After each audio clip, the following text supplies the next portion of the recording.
नमस्कार। प्रधानमंत्री जी का ऑनलाइन आगमन हो चुका है। हम उनका अभिवादन करते हैं।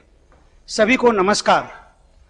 आज का कार्यक्रम transparent taxation honouring the honest platform के लोकार्पण के लिए आयोजित है। मैं अब आदरणीय वित्त मंत्री जी से स्वागत उद्बोधन के लिए अनुरोध करता हूं। आदरणीय वित्त मंत्री जी। Namaskar. Respected Prime Minister, captains of Indian industry, business leaders, tax and audit professionals, officers of the Income Tax Department. Today is a landmark day in the history of tax administration. The vision of the Prime Minister is to empower the taxpayers, to provide a transparent system, and to honor the honest taxpayer. To realize this vision, the CBDT, the Central Board for Direct Taxation, has given a framework and put in place a system in the form of this platform. A transparent, efficient, and accountable tax administration is what this platform brings in.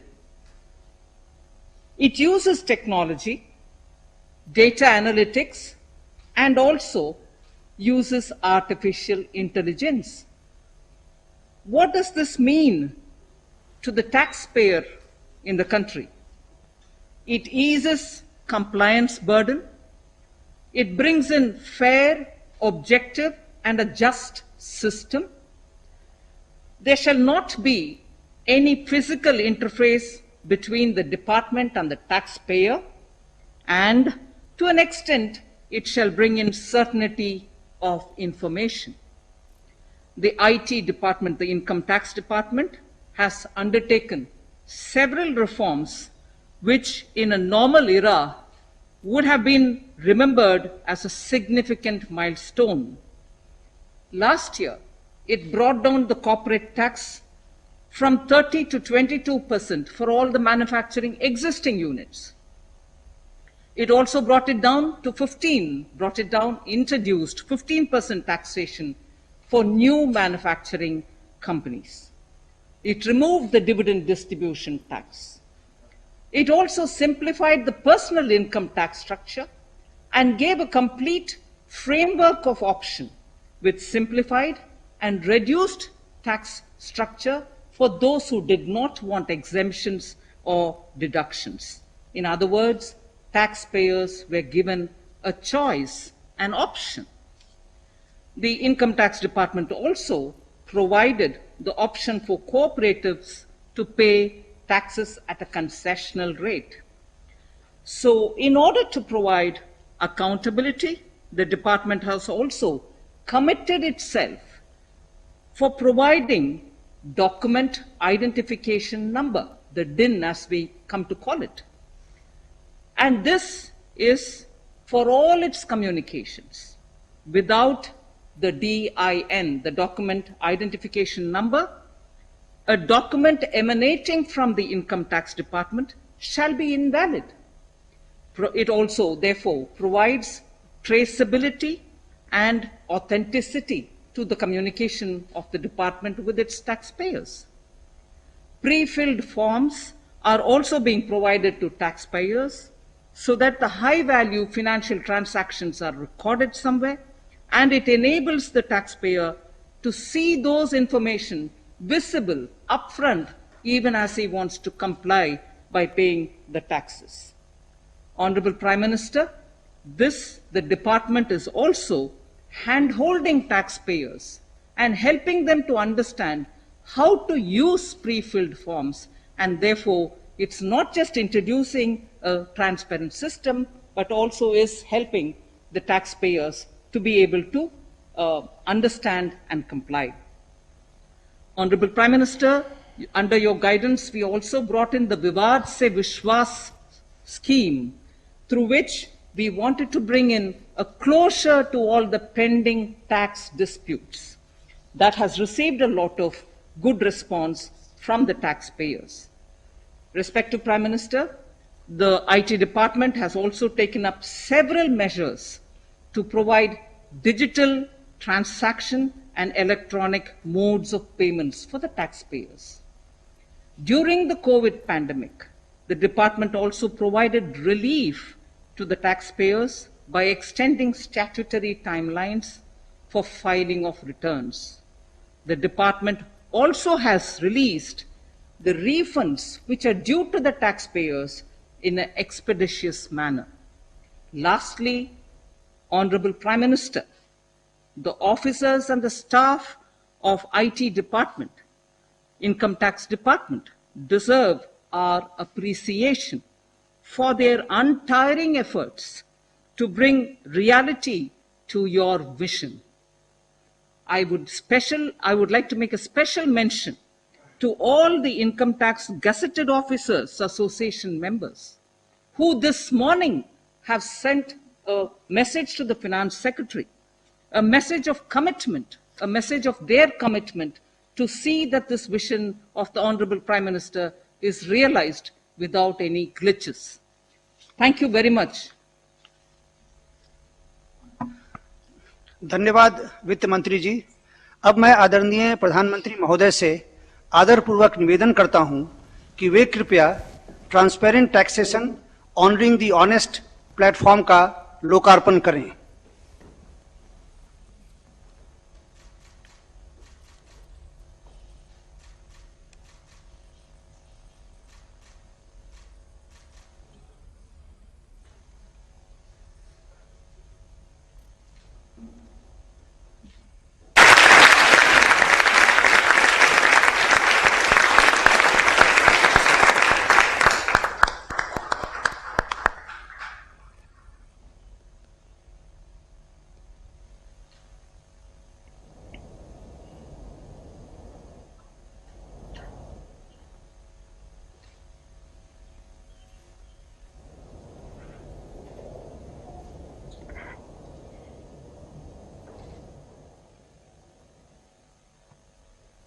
धन्यवाद प्रधानमंत्री जी। अब मैं आपसे अनुरोध करूंगा कि आप अपने विचारों से हमारा मार्गदर्शन करें। आदरणीय प्रधानमंत्री जी। नमस्ते जी। देश में चल रहा स्ट्रक्चरल रिफॉर्म्स का सिलसिला आज एक नए पड़ाव पर पहुंचा है। Transparent taxation, honouring the honest, 21वीं सदी के टैक्स सिस्टम की इस नई व्यवस्था का आज लोकार्पण किया गया है। इस प्लेटफॉर्म में फेसलेस असेसमेंट,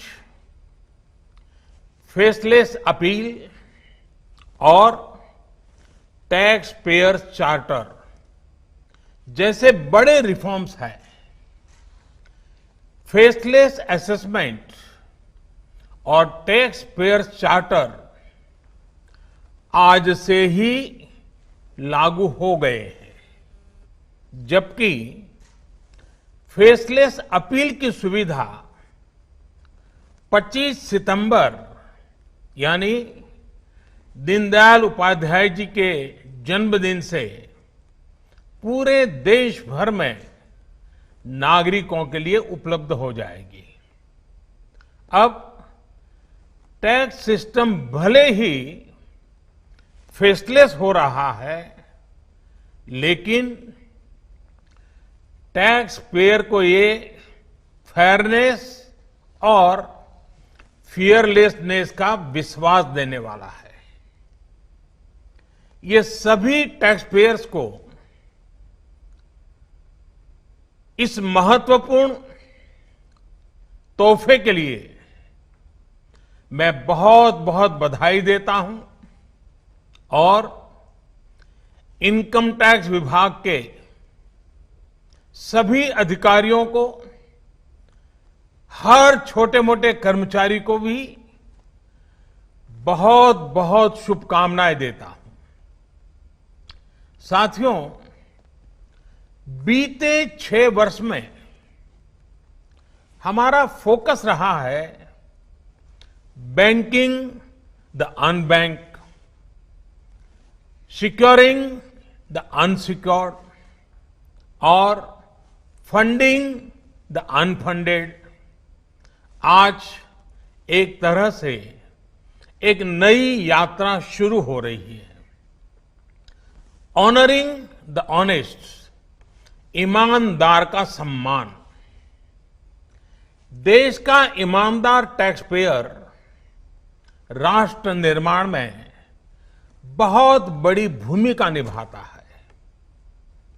जब देश के ईमानदार टैक्स पेयर का जीवन आसान बनता है, वो आगे बढ़ता है, तो देश का भी विकास होता है, देश भी आगे बढ़ता है। साथियों, आज से शुरू हो रही नई व्यवस्थाएं, नई सुविधाएं, मिनिमम गवर्नमेंट, मैक्सिमम गवर्नेंस, इसके प्रति हमारी प्रतिबद्धता को और मजबूत करती है। ये देशवासियों के जीवन से सरकार को, सरकार के दखल को कम करने की दिशा में भी एक बड़ा कदम है।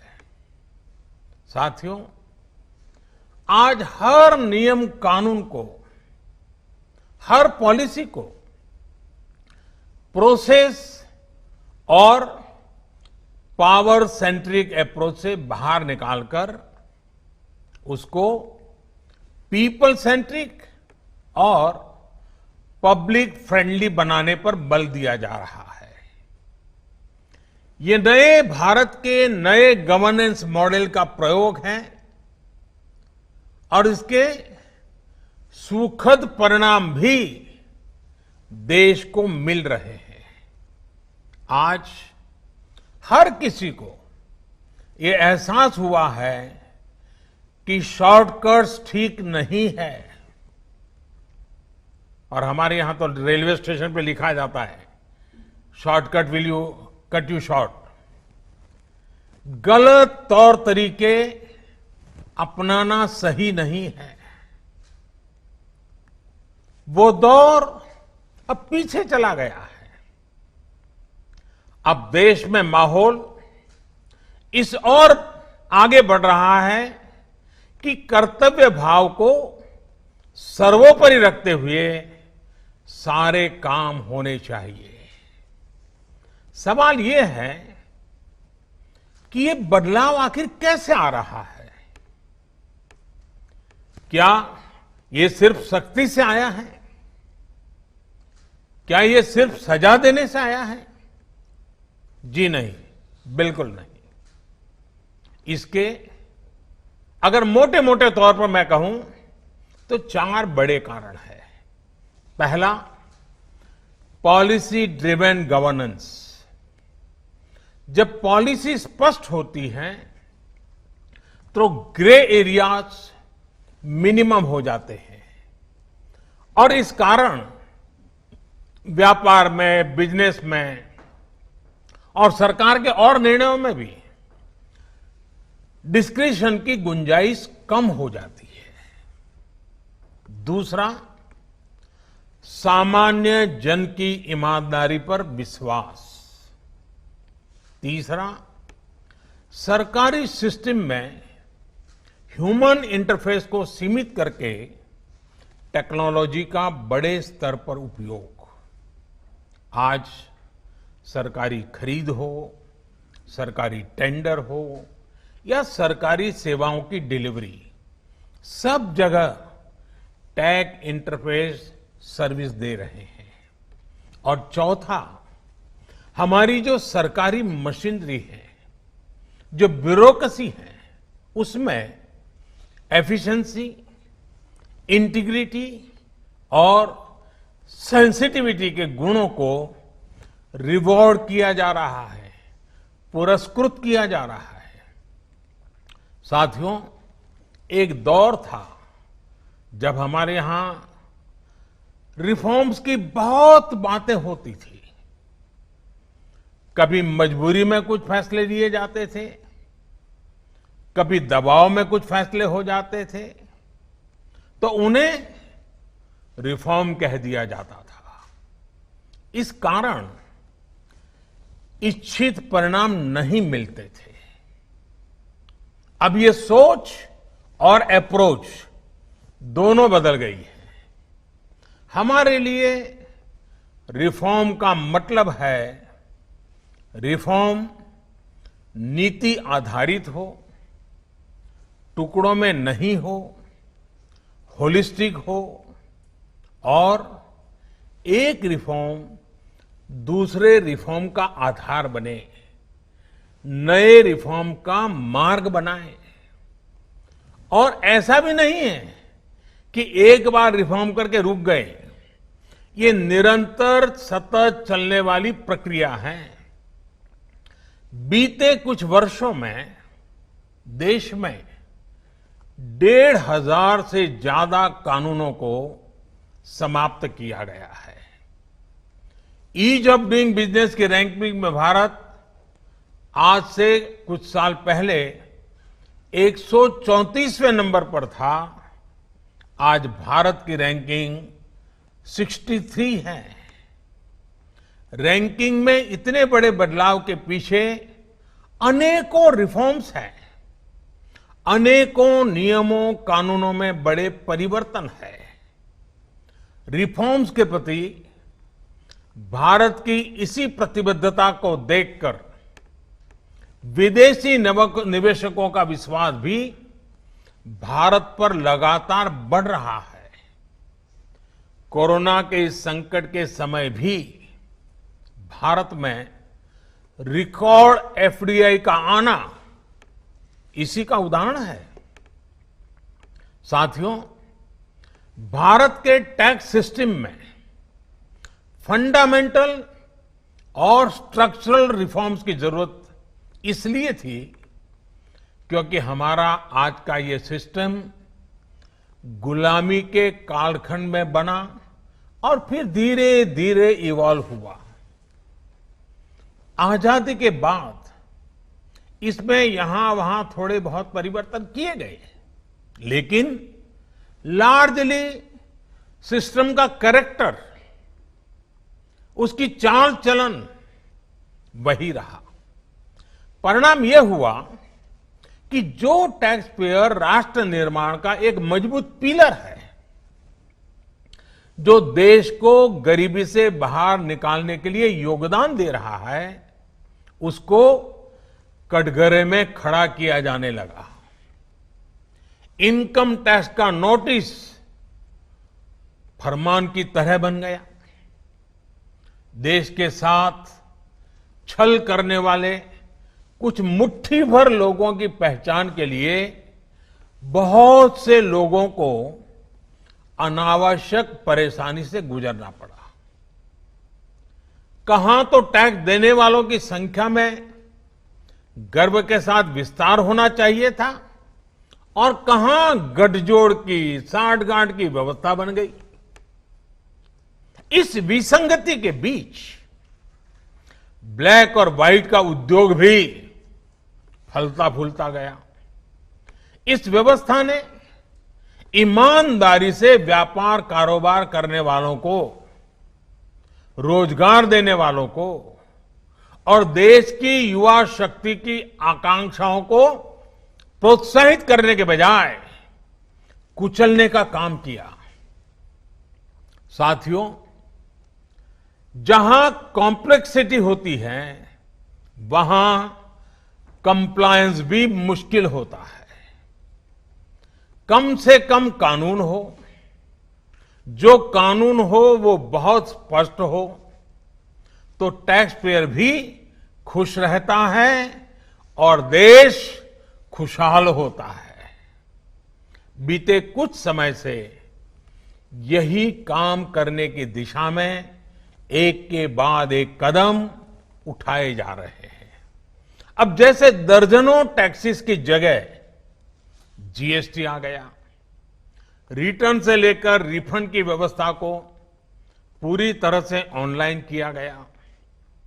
जो नया स्लैब सिस्टम आया है उसमें बेवजह के कागजों और दस्तावेजों को जुटाने की मजबूरी से मुक्ति मिल गई है।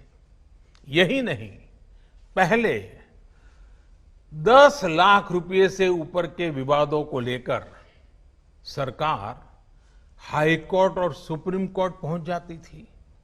अब हाई कोर्ट में 1 करोड़ रुपए तक के और सुप्रीम कोर्ट में 2 करोड़ रुपए तक के केस की सीमा तय की गई है। विवाद से विश्वास जैसी योजना से कोशिश ये है कि ज्यादातर मामले कोर्ट से बाहर ही सुलझ जाए।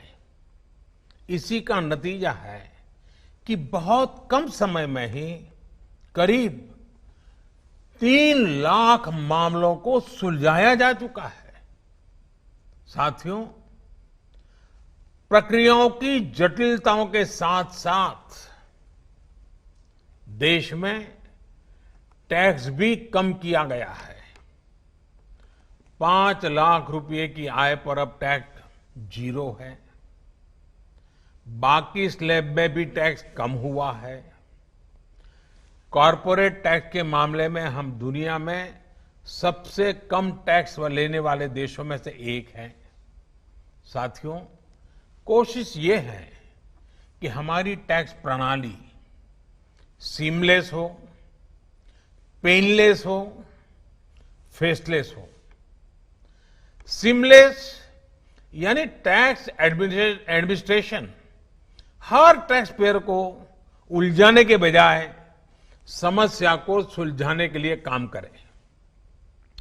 पेनलेस यानी टेक्नोलॉजी से लेकर रूल्स तक सब कुछ सिंपल हो। फेसलेस यानी टैक्स पेयर कौन है और टैक्स ऑफिसर कौन है, इससे मतलब ही नहीं होना चाहिए। आज से लागू होने वाले ये रिफॉर्म्स इसी सोच को आगे बढ़ाने वाले हैं। साथियों, अभी तक तो होता यह है कि जिस शहर में हम रहते हैं उसी शहर का टैक्स डिपार्टमेंट हमारी टैक्स से जुड़ी सभी बातों को हैंडल करता है। स्क्रूटिनी हो, नोटिस हो, सर्वे हो या फिर जब्ती हो, इसमें उसी शहर के इनकम टैक्स डिपार्टमेंट की आयकर अधिकारी की मुख्य भूमिका रहती है। अब ये भूमिका एक प्रकार से खत्म हो गई है। अब इसको टेक्नोलॉजी की मदद से बदल दिया गया है। अब स्क्रूटिनी के मामलों को देश के किसी भी क्षेत्र में किसी भी अधिकारी के पास रैंडम तरीके से आवंटित किया जाएगा। अब जैसे मुंबई के किसी टैक्स पेयर का रिटर्न से जुड़ा कोई मामला सामने आता है, तब इसकी छानबीन का जिम्मा मुंबई के अधिकारी के पास नहीं जाएगा, बल्कि संभव है कि वो चेन्नई चला जाए, गुवाहाटी चला जाए, रायपुर चला जाए, अहमदाबाद चला जाए। वो फेसलेस टीम के पास जा सकता है और वहां से भी जो आदेश निकलेगा उसका रिव्यू किसी दूसरे शहर, कहीं जयपुर हो जाएगा, बेंगलुरु हो जाएगा, चेन्नई हो जाएगा, कोची हो जाएगा, वहां की टीम करेगी। अब फेसलेस टीम कौन सी होगी, इसमें कौन होगा, ये भी कंप्यूटर रैंडमली तय करेगा। और ये प्रक्रिया भी बार बार उसमें बदलाव होता रहेगा। साथियों, इस सिस्टम से करदाता और इनकम टैक्स दफ्तर को जान पहचान बनाने का, प्रभाव और दबाव का मौका अब 0 हो गया। सब अपने अपने दायित्व के हिसाब से काम करेंगे। डिपार्टमेंट को इससे लाभ ये होगा कि अनावश्यक मुकदमेबाजी बचेंगे उससे।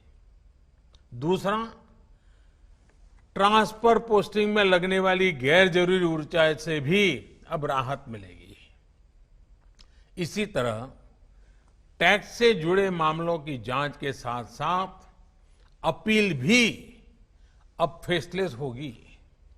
साथियों, इस एक महत्वपूर्ण रिफॉर्म के साथ साथ आज भारत एक बहुत महत्वपूर्ण कदम उठा रहा है और वो है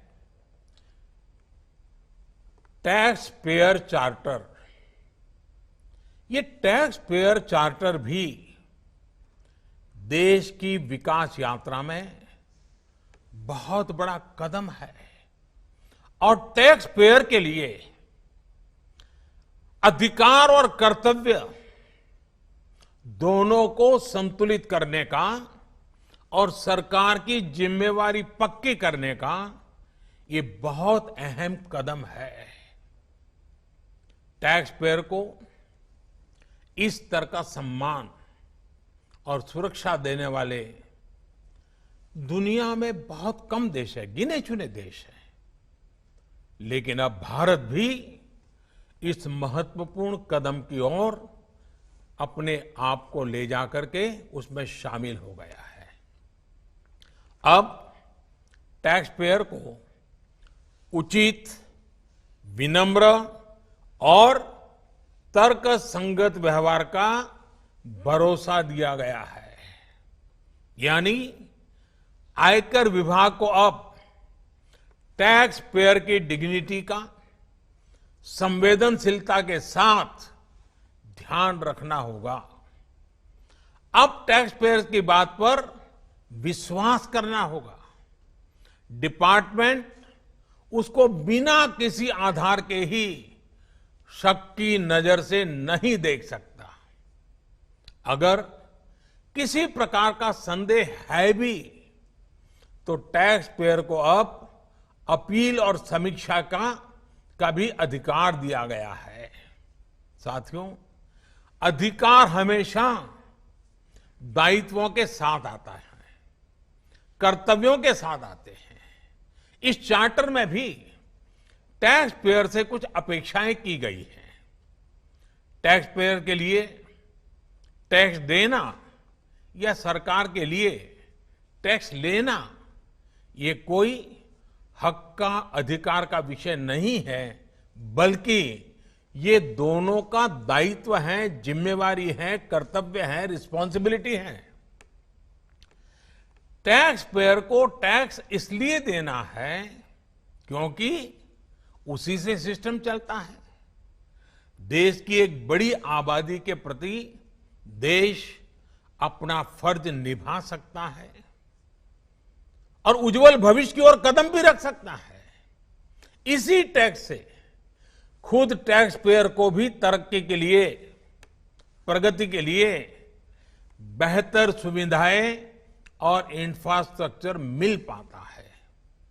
वहीं सरकार का ये दायित्व है कि टैक्स पेयर की पाई पाई का सदुपयोग करे। ऐसे में आज जब करदाताओं को सुविधा और सुरक्षा ये दोनों मिल रही हैं तो देश भी हर टैक्स पेयर से अपने दायित्वों के प्रति ज्यादा जागरूक रहने की अपेक्षा करता है। साथियों, देशवासियों पर भरोसा, इस सोच का प्रभाव कैसे जमीनी पर नजर आता है, ये समझना भी बहुत जरूरी है। वर्ष 2012-13 में जितने टैक्स रिटर्न होते थे उसमें से 0.94% की स्क्रूटनी होती थी। वर्ष 2018-19 में ये आंकड़ा घटकर 0.26% पर आ गया है। यानी केस की स्क्रूटनी करीब करीब 1/4 हो गई है, 4 गुना कम हुई है। स्क्रूटनी का 4 गुना कम होना अपने आप में बता रहा है कि बदलाव कितना व्यापक है। साथियों, बीते 6 वर्षों में भारत ने टैक्स एडमिनिस्ट्रेशन में गवर्नेंस का एक नया मॉडल विकसित होते देखा है। We have decrease complexity, decrease taxes, decrease litigation, increase transparency, increase tax compliance, increase trust on the taxpayer। साथियों, इन सारे प्रयासों के बीच बीते 6-7 साल में इनकम टैक्स रिटर्न भरने वालों की संख्या में करीब 2.5 करोड़ की वृद्धि हुई है। ये वृद्धि तो बहुत बड़ी है, लेकिन इस बात का हम इनकार नहीं कर सकते हैं कि इसके बावजूद भी 130 करोड़ के देश में ये बहुत कम है, बहुत कम है। इतने बड़े देश में सिर्फ 130 करोड़ में से 1.5 करोड़ साथी ही इनकम टैक्स जमा करते हैं। 130 करोड़ में 1.5 करोड़। मैं आज देशवासियों से भी आग्रह करूंगा, जो सक्षम है उनको भी आग्रह करूंगा, भिन्न भिन्न करके व्यापार उद्योग के संगठन चलाते हैं उनको भी आग्रह करूंगा। इस पर हम सबको चिंतन करने की जरूरत है, देश को आत्मचिंतन करना होगा, और ये हमारा आत्मचिंतन ही आत्मनिर्भर भारत के लिए आवश्यक है, अनिवार्य है। और ये जिम्मेदारी सिर्फ टैक्स डिपार्टमेंट की नहीं है, ये जिम्मेवारी हर हिंदुस्तानी की है, हर भारतीय की है जो टैक्स देने में सक्षम है, लेकिन अभी वो टैक्स नेट में नहीं है। वो स्वप्रेरणा से अपने आत्मा को पूछे, आगे आए। और अभी 2 दिन के बाद 15 अगस्त है। आजादी के लिए मरने मिटने वालों को जरा याद कीजिए, आपको लगेगा हां, मुझे भी कुछ न कुछ देना चाहिए। आइए, विश्वास के, अधिकारों के, दायित्वों के इस महत्वपूर्ण भावना का सम्मान करते हुए, इस प्लेटफॉर्म का सम्मान करते हुए नए भारत, आत्मनिर्भर भारत के संकल्प को सिद्ध करें। एक बार फिर देश के वर्तमान और भावी ईमानदार टैक्स पेयर को बहुत बहुत बधाई देता हूं, शुभकामनाएं देता हूं। और ये पहल, ये बहुत बड़ा फैसला लिया गया है। इनकम टैक्स के अधिकारियों को भी जितनी बधाई दे उतनी कम है। हर टैक्स पेयर ने इनकम टैक्स अधिकारियों को भी बधाई देनी चाहिए, क्योंकि एक प्रकार से उन्होंने अपने आप पर बंधन डाले हैं, अपने खुद की ताकत को, अपने अधिकारों को उन्होंने खुद ने काटा है। अगर इनकम टैक्स डिपार्टमेंट के अधिकारी इस प्रकार से आगे आते हैं तो किसको गर्व नहीं होगा? हर देशवासी को गर्व होना चाहिए। और पहले के जमाने में शायद टैक्स के कारण कुछ समस्याएं होगी, लोगों ने टैक्स देने के रास्ते पर जाना पसंद नहीं किया होगा। अब जो रास्ता बना है वो टैक्स देने की तरफ जाने का आकर्षक रास्ता बना है। और इसलिए आइए, भव्य भारत के निर्माण के लिए इस व्यवस्था का लाभ भी उठाएं और इस व्यवस्था को जोड़ने के लिए आगे भी आए। मैं फिर एक बार आप सबका बहुत बहुत धन्यवाद करता हूं, अनेक अनेक शुभकामनाएं देता हूं। निर्मला जी और उनकी पूरी टीम को भी मैं बहुत धन्यवाद करता हूं कि एक के बाद एक देश के उज्जवल भविष्य के लिए लंबे अरसे तक प्रभाव पैदा करने वाले अनेक सकारात्मक निर्णयों का नेतृत्व कर रहे हैं। मैं फिर एक बार सबको बधाई देता हूं, सबका धन्यवाद करता हूं।